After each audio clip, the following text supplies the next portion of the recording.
ابھی چند دن پہلے نماز پڑھتے پڑھتے مجھے خیال آیا، میں نے کہا یار ہم 24 گھنٹے روٹی کے پیچھے بھاگ رہے ہیں، روٹی روٹی روٹی، رات سوتی ہیں اسی فکر میں، صبح اٹھتے ہیں اسی فکر میں۔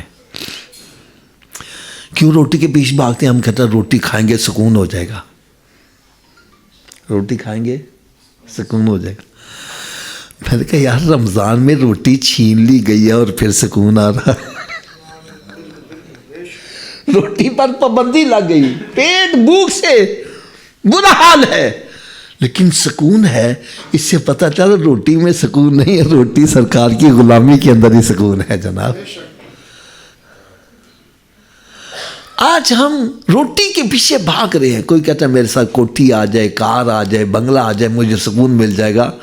میں کہتا یار جنہ نے کو سب کچھ ہے، کیا ان کو سکون ہے؟ بھائی یہ بات ذہن میں رکھو، نہ دولت سے، نہ دنیا سے، نہ گھر آباد کرنے سے تسلی دل کو ہوتی ہے، خدا کو یاد کرنے سے۔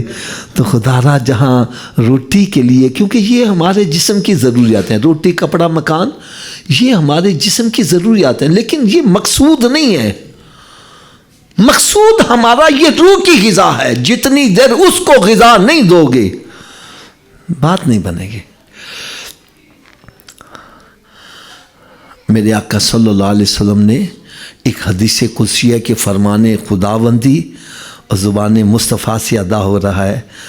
میرے آقا صلی اللہ علیہ وسلم نے ارشاد فرمایا کہ رب تعالیٰ نے ارشاد فرمایا بندے اگر تو اپنے آپ کو میری عبادت کے لیے وقف کر دے گا تو میں تیرے دل سے دنیا کے سارے فکروں کو نکال کے رکھ دوں گا، اور اگر تو اپنے آپ کو میری عبادت کے لیے وقف نہیں کرے گا تو میں تجھے ایسے غموں میں ڈال دوں گا تو ختم ہو جائے گا، تیرے غم ختم نہیں ہوں گے۔ آؤ یہ ایک سجدہ جسے تو گراں سمجھتا ہے، ہزار سجدوں سے دیتا ہے آدمی کو نجات۔ قرآن پاک کے ساتھ لگاؤ پیدا کرو، یہ کلام الہی ہے، اس میں جو کچھ ہے حق اور سچ ہے۔ وَمَنْ أَصْدَقُ مِنَ اللَّهِ قِيلًا، اللہ سے بڑھ کر کسی کا کلام سچا نہیں ہے۔ تو جو قرآن ہمیں بتلا رہا ہے وہی حق اور سچ ہے، اور قرآن کہتا ہے نیک اعمال کرو گے تو جنت ملے گی، نافرمانی کرو گے تو پھر دوزخ ہے۔ وَنَهَا النَّفْسَ عَنِ الْهَوَىٰ فَإِنَّ الْجَنَّةَ هِيَ الْمَأْوَىٰ، جس نے اپنے نفس کی مخالفت کی اس کا ٹھکانہ ہی جنت ہے۔ نفس کی فرما برداری میں جنت مل جائے یہ ہماری سوچ ہے۔